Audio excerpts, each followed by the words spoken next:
Step into the realm of limitless imagination with Beyond the Art, where Indigenous creativity knows no bounds. Join us on a captivating journey through Indigenous art and innovation. Together, let's delve into the depths of imagination, pushing boundaries with guests from diverse sectors of the Native American art world, each sharing their unique creative vision and inspiring journeys. Join us for exclusive interviews, thought-provoking discussions, and uplifting stories.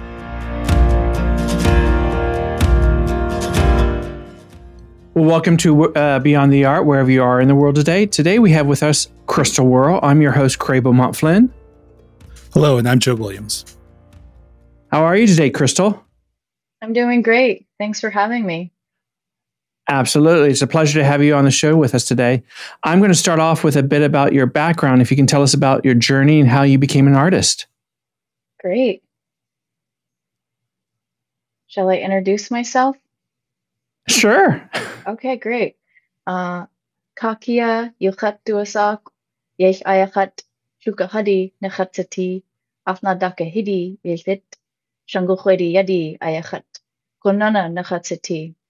My Tlingit name is Kakia, and my English name is Crystal Worl. My full name is Crystal Rose Dementive Worl. I am Tlingit on my father's side and Filipino as well. And my mother's side, I am Tlingit and Athabaskan. I grew up in Fairbanks, Alaska, and spent a lot of summers at culture camp and with family in Juneau. And I now live in Juneau full time. So how'd you get started in your artistic journey? What inspired you? Is it something you grew up with relatives, and was one of your family members an artist? Yeah, growing up in Fairbanks, my mom taught me how to bead and my grandma taught me how to sew. And it was a part of not necessarily for making art, but making our regalia and our adornments that we would wear or gift to one another. And in Clinks society, we have a lot of our regalia has our clan crest on it. And so we need to know how to replicate that and make it so that when we wear our regalia and we dance or we go to ceremony or we perform, others in our kinship can identify who you are, where you're from, and your relationship to them.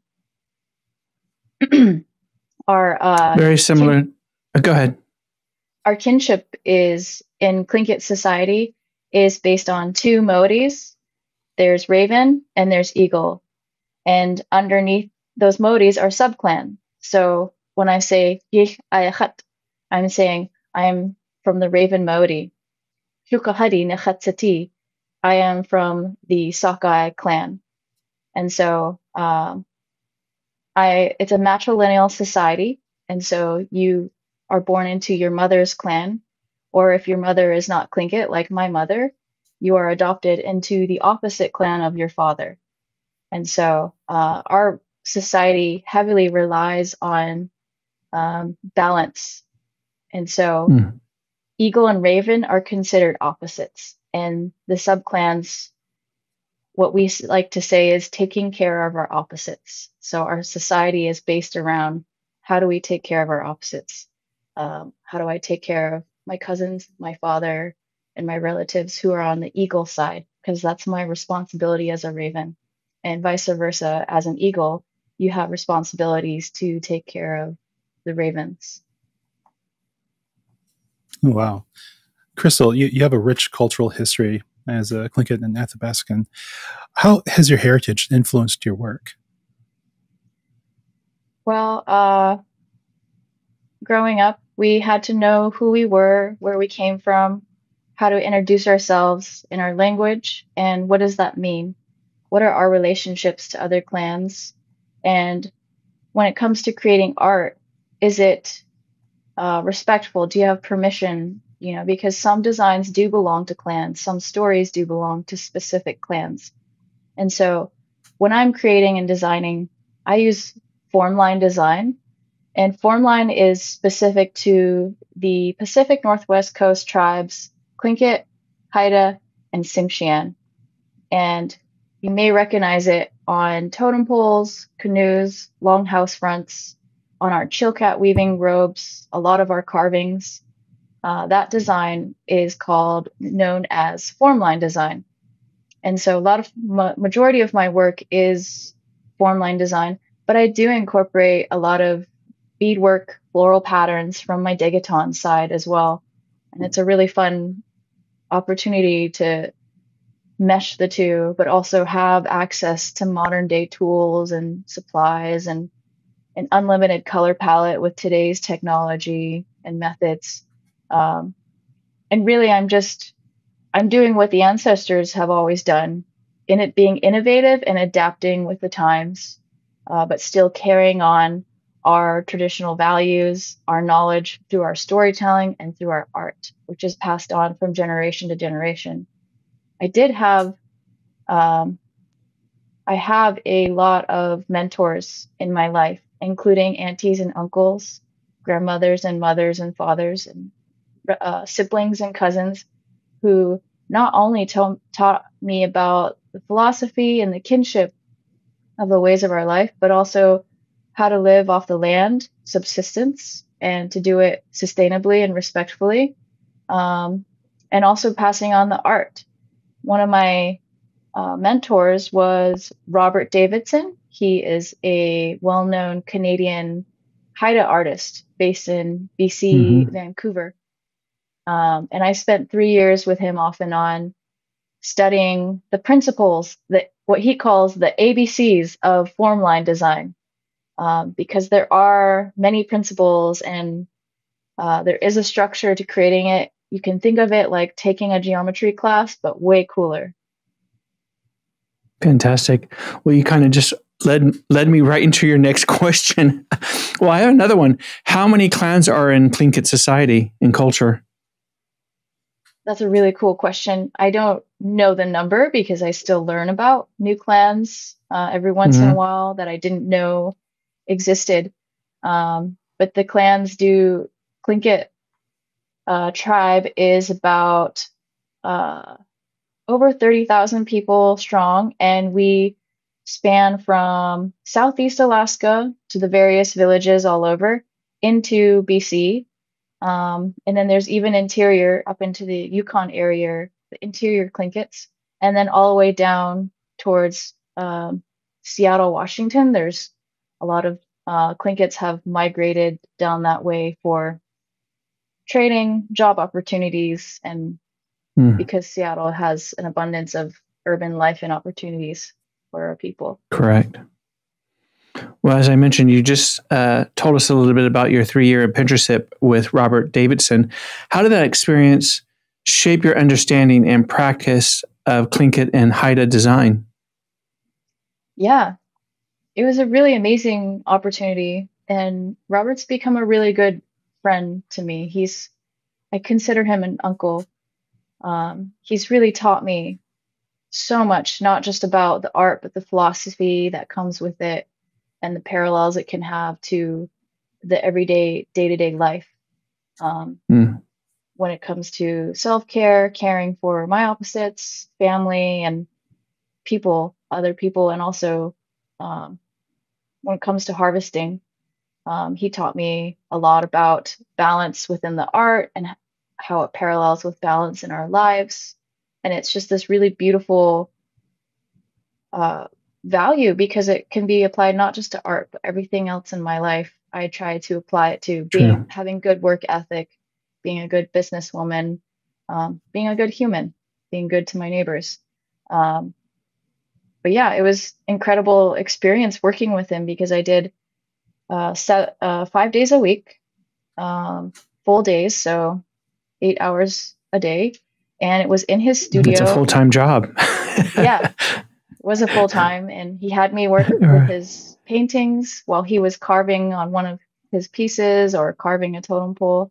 I got to witness 3 generations of his family carve a totem pole together. His son, Ben Davidson, who has since passed, and Ben Davidson's youngest little boy, who had a toy chainsaw and was like playing on the totem pole while his father and grandfather learn what you can. Yeah.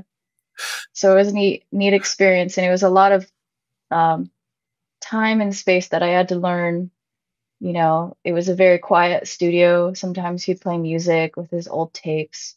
But I avoided using headphones so that I could be available to hear him when he wanted to speak. He's an old man, so he's very old school with his tapes, and sometimes he needed a lot of quiet time, and so really tested me to be in a space for 8 hours a day and in this silence and focused, versus we live these like very stimulating lives of on the phone, on our TVs, on our computers, like Right. the cars, like running around. It's very stimulating and hectic, but there it drove me a little bit crazy at first, and then I was like, it also taught me this amazing strength of honing in on focus. Yeah, I was going to ask, what was the most valuable lesson that you've learned? Excuse me, that you've learned during your apprenticeship, and how has that influenced your current work? Yeah, what comes to mind is two really valuable lessons. One is patience. Um, in the art career, you need a lot of patience and persistence, and not give up, not put yourself down, and realize that it's every step of the way and every fail is a part of the process. Uh, there's a lot of failure. You can call it failure, or you can consider it a part of the process. I like to call it A failing. learning lesson. Yeah. If you do want to call it failing, I would call it failing forward, because it's a part, when you're prototyping a new product or testing out, does this paint work? How many layers does this pink need? Is this canvas going to work? This is a new paintbrush. You have to do a lot of testing and a lot of time to see what's going to work, and a lot of things don't work out. So you have to account for all the prep time it takes to start a new project or new product.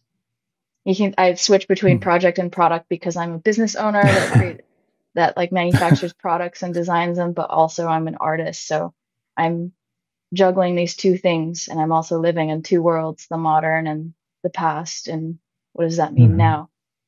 And I have to say the second thing that was really valuable learning from him was the tool and the power of visualizing. And so if I want to see something done, or I want to do something, I have to visualize myself doing it and not get stuck on what could hold me back, what could go wrong, or the parts of all the reasons why it could not work out, but instead focus and visualize on the end product and how I want to see it. And then there's everything in between of the hustle of getting it together, keeping yourself together, and getting it done. Right. Yeah. So your work often modernizes your clan's stories and explores relationships between people, land, and animals. Can you share an example of a story or theme that you've modernized in your work? Yeah. A good example is, I'm like, which one should I talk about? I have really moved into public art.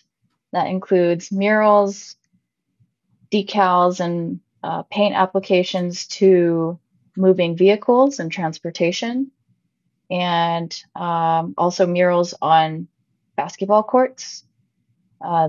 What's really cool about the basketball court that I did a mural on was that I got to decide which area in the Southeast Alaska it was installed. I chose Sitka, and I've always wanted to paint a basketball court because in the modern day, basketball is huge for Native people all across North America. In Alaska, it's massive. We have all these competitions and teams, and our young people get really into basketball. And so it was really awesome to be able to design a form line court that ties us to our identity and the design of who we are, but in such a modern context and on a everyday used court that we're going to step on, we're going to run on, we're going to, play games on. And I did a matching basketball through our business, Trickster Company. And it was so cool to see all the kids in Sitka come out and just so excited and desperate to play on the court with the basketballs on the court. It was just the neatest experience, and to see kids from all different backgrounds being really proud that this was a court that had a Tlingit design on it. Tlingit kids and all kids from all kinds of backgrounds from Sitka were just ecstatic about this court. And now they are doing summer camp basketball camps there, where the same people the same people that funded the project, which is 5 Star Basketball and Project Backboard, are continuing to fund these basketball camps every summer. So it continues to give, and it continues to make me proud through the faces of the youth that are playing basketballs. And they had me design their jerseys, and the kids were just ecstatic about wearing my designs, playing basketball with the balls on the court. Like these kids are just fully tricked out. I loved it. I love that. That's awesome. Well, you mentioned living between two worlds, both as an artist and entrepreneur, but also in the current but past. How do you balance the traditional elements with the contemporary techniques in your art? Yeah, I am very lucky that I live in Juneau. It's absolutely gorgeous here, and we have such clean, delicious air that we have access to. It's a temperate rainforest, and there's salmon that we can go fishing for, and there's sea life we can go hunting for. So the land really provides here, and I feel very grateful for that. And I also feel very grateful for my opposites, my clan members, and my family who have chosen to teach me and take me in to interact with the land the way we do, to be subsistent, to not waste anything, how to harvest an animal and not waste anything, and to share everything with the people around us. And so that whole process has become a really beautiful process that, I like to apply that to my artwork. For example, when I created the mural of Elizabeth Pradovich, she is a former clan member of the Shukhahati Salmon Sockeye clan. So I wanted to honor and commemorate her as a new clan member, but also to create public art that's done by local Indigenous people here in Juneau, because that has been really lacking until the past 5 years. It's been this huge tourist destination where a lot of cruise ships come through, but all the people come off the boat and they're greeted by all these shops that are not native owned, that sell a lot of native knockoff art made overseas for like dirt cheap, and then they're seasonal, so they close down in the winter. They're only shops for those guests, and then for them to walk onto our land and not be greeted or welcomed to a land that's identified as Indigenous Tlingit Ani. This is the Occoquan territory. And none of that was acknowledged. It's like you'd come off the boat and it's like, wow, Native people don't exist. Hollywood was right. They don't exist. But then we see Native people around, and it's there wasn't opportunity. And so until very recently, Juneau's been transformed into it is going to be the next Northwest Coast arts capital in the world. Right now it's Vancouver, BC, but we're changing it. We're working on it. You've said it, so now it's going to happen.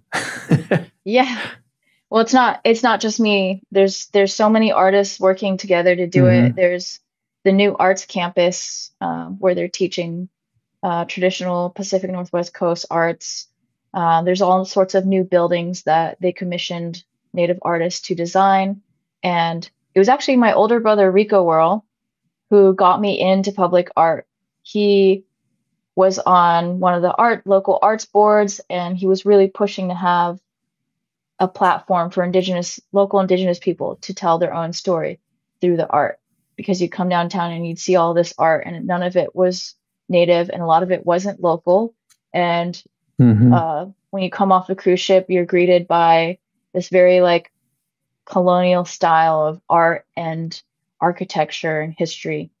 And so it wasn't until recently that all this happened. And this mural that I did of Elizabeth Pradovich greets all the boats that come in because it's facing the water and it's on the downtown Juneau Library. And I used form line design with a raven and a sockeye salmon, which is her Moieties clan, also mine. Behind her image, she has this iconic image of Elizabeth Pradovich. And for those who don't know, Elizabeth Pradovich was a Tlingit woman in the 1940s. She helped pass one of the first anti-discrimination laws in the United States. And so I wanted to commemorate her as this icon and figure, which, a lot of people that come to visit Juneau, or a lot of people in the world, don't know who Elizabeth Pradovich is. So I created this mural for a multifaceted purpose to commemorate her, to introduce people that Indigenous people are here. But also I hired apprentices that were all Indigenous from Alaska that were serious about getting trained in doing public art in Alaska. I really wanted to create a platform and opportunity. And I also wanted to use modern methods. So that mural is using Mural Cloth, which is parachute material that's treated with gesso, and you can print high-res imagery on it. So I got to use my graphic design, and that was printed onto this material into squares, and then it's treated with UV protection and outdoor wear and tear. And I had it shipped. Mural Cloth is made in, it was created and invented in Philadelphia by Ben Volta, who owns Mural Provisions. It is amazing material. So we had that shipped here, and I painted on them as well. And then we installed each square to create this mural, which had so many challenges because COVID happened. There was a flood in Texas where a lot of the paint and the adhesive for the mural cloth was bottlenecked.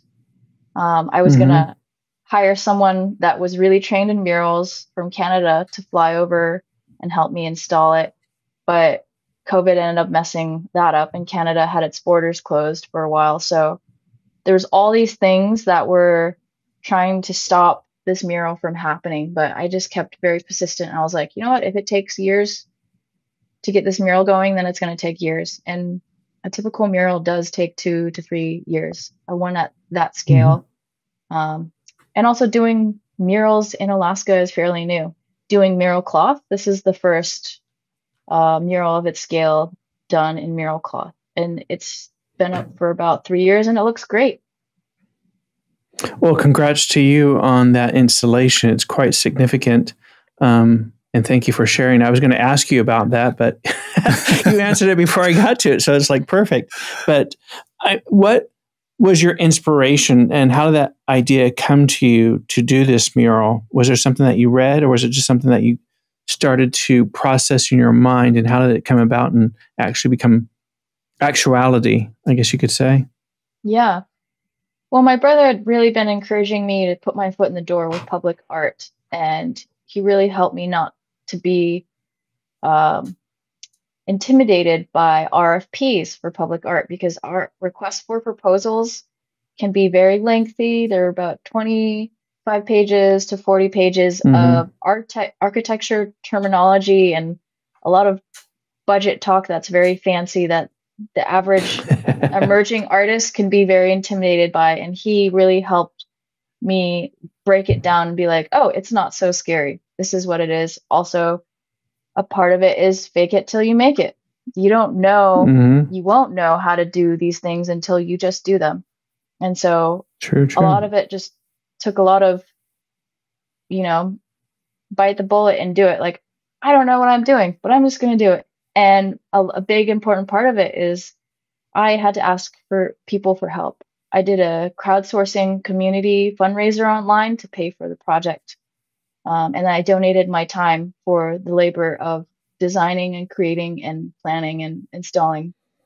And I applied to various grants to pay my apprentices and to get them and house them here if they weren't from Juneau. the idea of doing a mural of Elizabeth Pratovich actually was given to me by my friend Pat Race. He owns Alaska Robotics downtown, and he's been our neighbor when Trickster Company, our shop, opened. When was that? In 2014, we opened a brick and mortar shop for Trickster Company downtown Juneau, and Pat Race's shop was our neighbor, and he was incredibly helpful. And one day he approached me. He said, "Hey, I know you're trying to do public art, and your paintings are great. I would support you if you wanted to do a mural to commemorate Elizabeth Pratovich.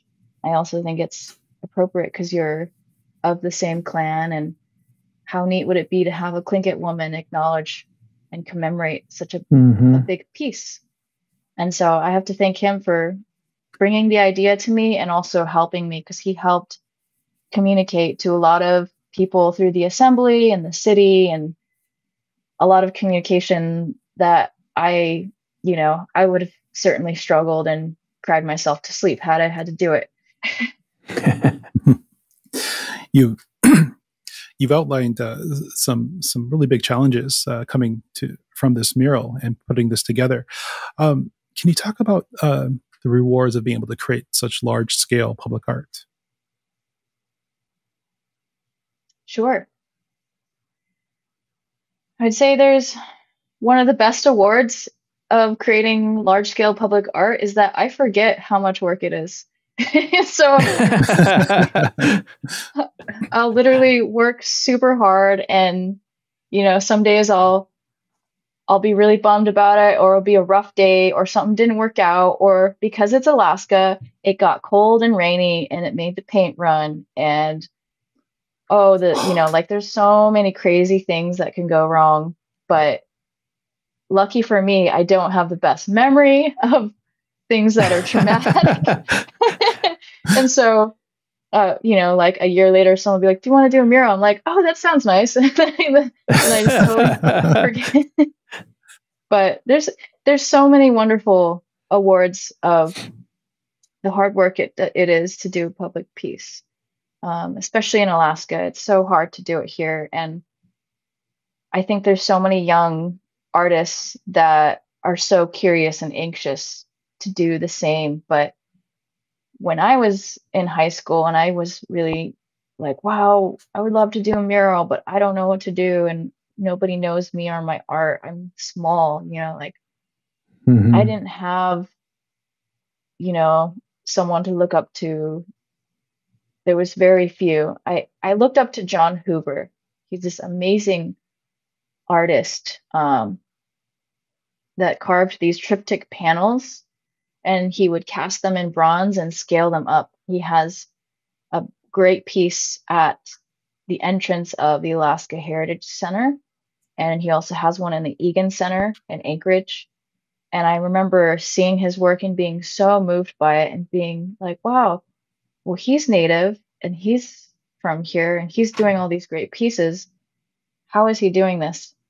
And so that was one person I was able to look up to. But nowadays, there's an abundance of Indigenous artists that do public art to look up to and to mentor and take on apprentices and to teach classes and workshops. And I have to say that the Anchorage Museum has been incredibly helpful in creating opportunities for workshops for Indigenous artists, funding and grants, and creating spaces for local muralists to create more art. One of the artists I really look up to is James Tempe. He's an arts professor at Alaska Pacific University, an amazing photographer and muralist. And he introduced me to Mural Cloth. And so he's helped teach me how to get my foot in the door with public art. He also works with the Anchorage Museum, the Downtown Anchorage Partnership, on creating murals in Anchorage. In Anchorage, there's this joke: Anchorage is beige, because all the old buildings downtown are painted beige. And so they've really been crucial in uplifting new and emerging diverse artists in the community to create murals throughout Anchorage. Well, we think here in Tulsa, we think of Oklahoma City as being very blah. So you received several awards and have completed residencies at the Sealaska Heritage Institute and the Children's Museum in Pittsburgh. How have these experiences contributed to your growth as an artist? I have to say that the Sealaska Heritage Institute has been exponential in their contributions to Native arts, language, and cultural values being perpetuated. With, from a young age, I started doing their culture camps and learning how to harvest a seal, how to pronounce and spell my name in Tlingit. And where do I begin when I start weaving or carving, or introducing me to others that are like me, and who I can ask in terms of networking for, I need a weaver. I need to collaborate with a weaver. Who should I reach out to? They have a huge database. They have an amazing gift shop that they use to help support their programs and give artists opportunity to sell through them. And they also have that artist in residency. So through them, I feel like they've provided so much for our people. And I should also mention that they have a Native Artist Committee board that I'm on, that consists of 5 artists in Southeast Alaska that work closely with Sealaska Heritage Institute on consulting with artists, with well-known artists in our community on what do we need as artists. And so we meet about twice a year, and the Heritage Institute will meet with us and ask us, what do we need on the new arts campus? What do we need in these arts facilities? What does the budget look like when it comes to creating an exhibition for Indigenous women's exhibition? Scholarships, what kind of scholarships? So we have a role with, they engage directly with artists. They've set a really great role model for being an institute that does that. Right. The Pittsburgh Children's Museum residency was a while ago, but that was one of my first artist residencies that was on the other side of the continent in Philadelphia. And that was incredible because I got to meet so many artists on the East Coast side. And that was a really crazy experience because I had to conceptualize, how am I going to engage with about 100 children a day? And I was like, this sounds really exciting and overstimulating and hectic and crazy. I'm up for it.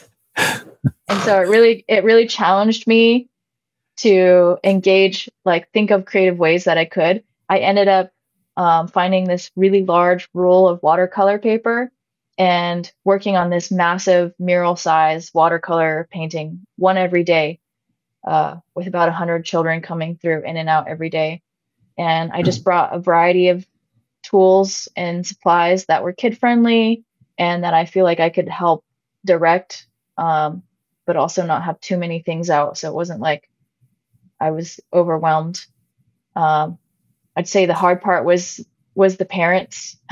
The kids were the easy part because they were ready to just grab a crayon and draw and let loose. And whether they did their own thing or they asked me for help or they just saw what I was doing and would copy what I was doing. All these different ways of engaging with kids was just so amazing. It was the parents that were like, no, you got to do it this way. No, let me do it for you. And I was like, well, just, this is a open wall, and these are however your child feels or feels so inclined to interact with these. It's a free space, and you don't have to worry about me and my art. They were worried about me, the artist, and their kid ruining my art. And I was like, no, they are the art.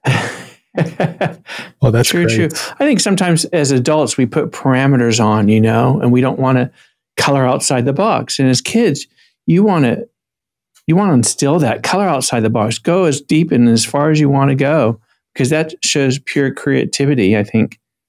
Yeah.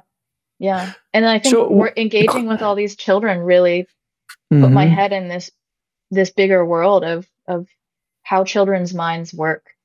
And it just inspired me so much more. Especially when I no barriers, no fences. Yeah. Yeah. And especially considering taking on young people as my apprentices. That's amazing. I don't know if I have the patience to handle 100 kids in one day. Maybe. Well, the classroom management's really impressive, actually, with that many students. Yeah. Well, Crystal, what do you hope to achieve through your work with the Silaska Heritage Institute and your public art projects? I hope to give a platform for Indigenous people to tell our own story. It's just been since the day that colonization started, everything's been taken and just taken without asking.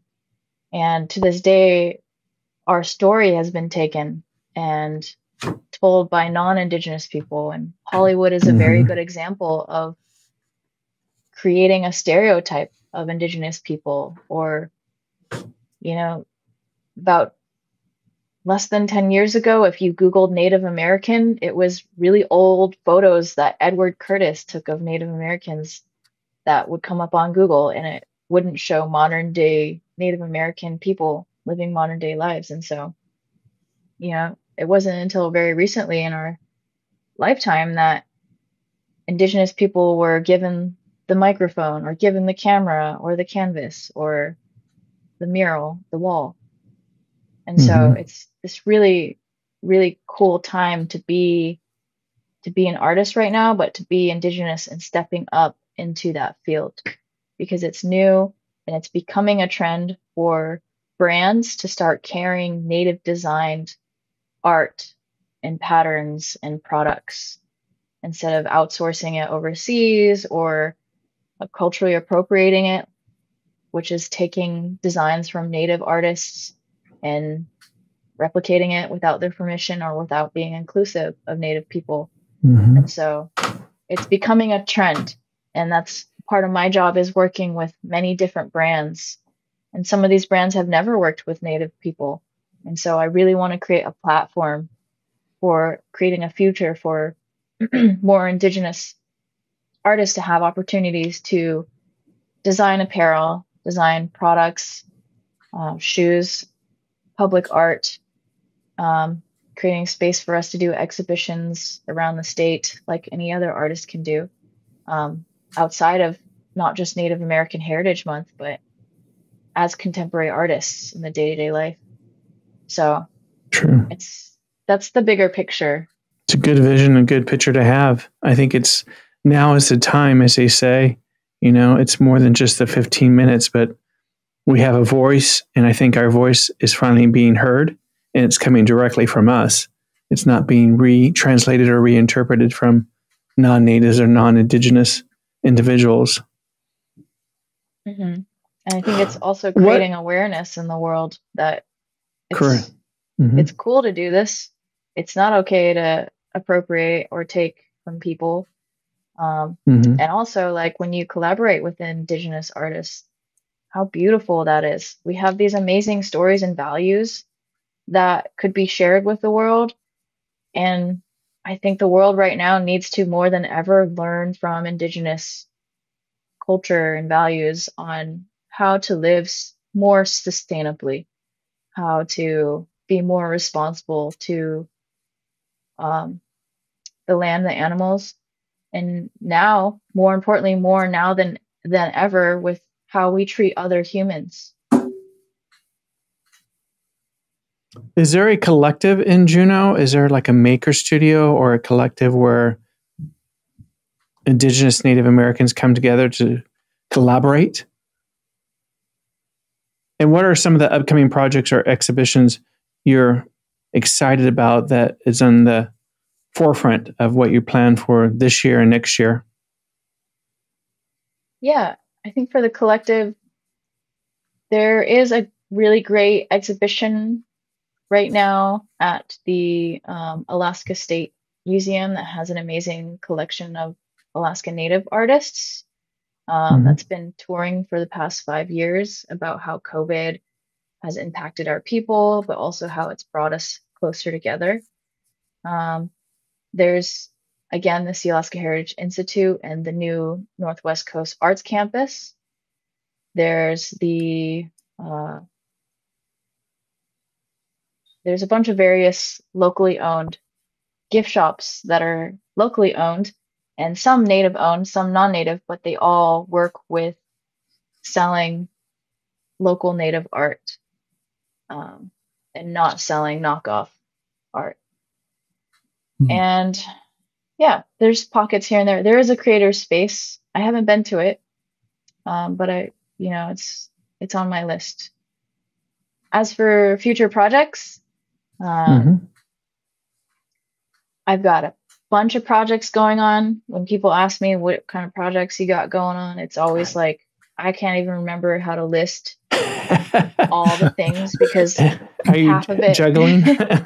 Yeah, well, half of it is I'm constantly creating new ideas and products for Trickster Company. Like we have a laser cutter. Our warehouse is in Anchorage. We're 100% online now. We don't have the brick and mortar since COVID. So we have our online shop, but we have our warehouse in Anchorage where we do our own fabrication and laser cutting. And so I'm constantly making new projects and ideas for that.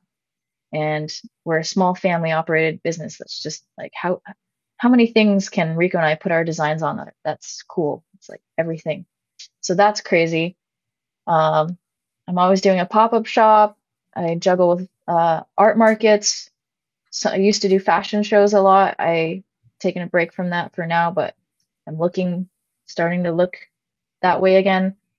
And then as just for Crystal Worl fine art, I have various different public art pieces and commissions that are coming out. Most of them I can't talk about.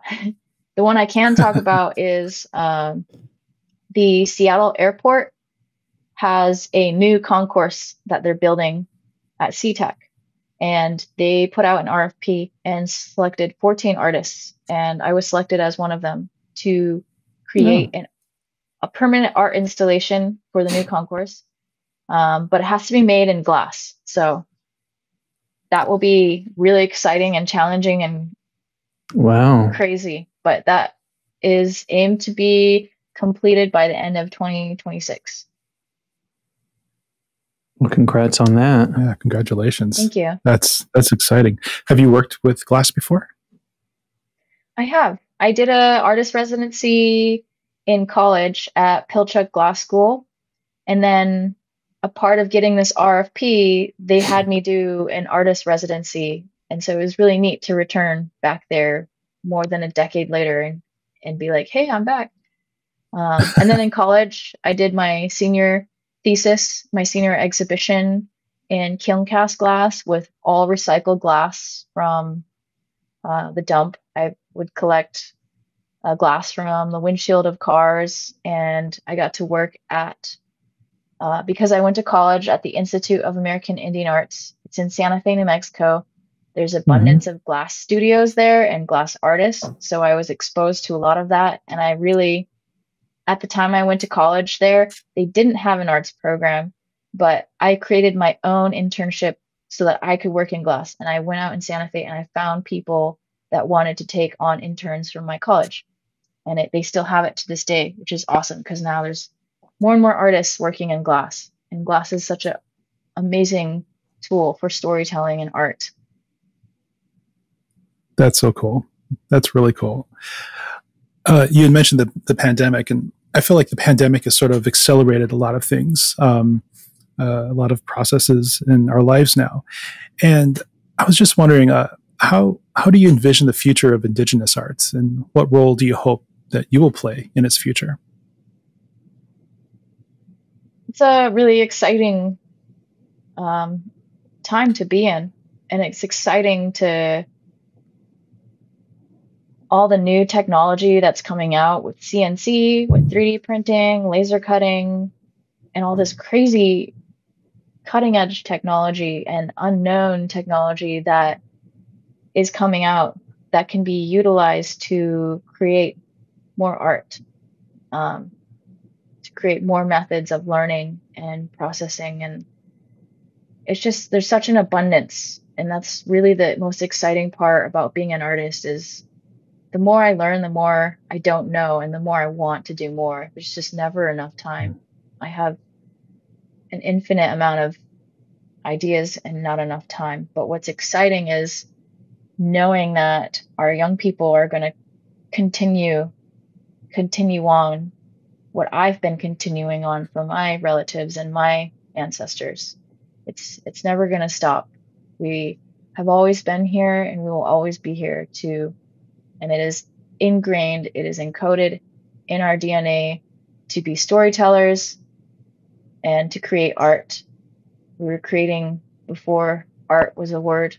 This is how we've always lived. And it's really exciting to be in the future and to look into the future when it comes to like technology. I think a lot of my artwork is has a style with using a lot of vibrant colors. I travel a lot, and so I get influenced by all these color palettes that are used all over the world. And I have amazing tools on my computer to digitize amazing colors, or paints that I can get shipped from abroad to make amazing colors. I just ordered this new paint from Japan that's the blackest black paint. It's insanely dark. It just absorbs light. It's unreal, but it's exciting that I can have access to these tools. I have paintbrushes from China.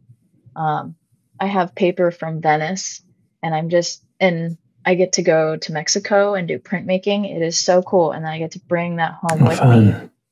Yeah, it is my dream to have my art take me around the world and take my art around the world. So it's exciting. I get to do this, and it's exciting to know that this is like the beginning and the future of indigenizing the art world. Absolutely. Well, Crystal, it's been wonderful talking to you today. I wish we had more time. Any last closing thoughts you'd like to share with us or our listeners about your work or upcoming projects? If you're curious to know more about my day-to-day process or what I'm up to or big future projects, I try to be very adamant about posting on Instagram. My Instagram is @CrystalWorl. And please give us a follow for @Trickster Company as well. You can shop online. We also have a blog on there if you're curious to see what Rico and I are up to and the exciting news that Trickster has. We just had our 10-year anniversary, so we've been celebrating, and give us a follow. We are trickstercompany.com. And thank you for having me. This has been a really fun interview for me. Well, thank you so much for joining us, Crystal. We look forward to seeing more of your incredible work in the future. Thanks, Joe. Thank you, Craig. Thank you, and much continued success to you. Absolutely. We will talk soon. Thank you for joining us on this journey through Indigenous art and creativity. Stay inspired and keep exploring with us on Beyond the Art. Remember to subscribe and follow us for more exclusive interviews, insightful discussions, and stories that ignite your artistic imagination. Until next time, continue to unlock your limitless potential with Beyond the Art. Thank you for listening.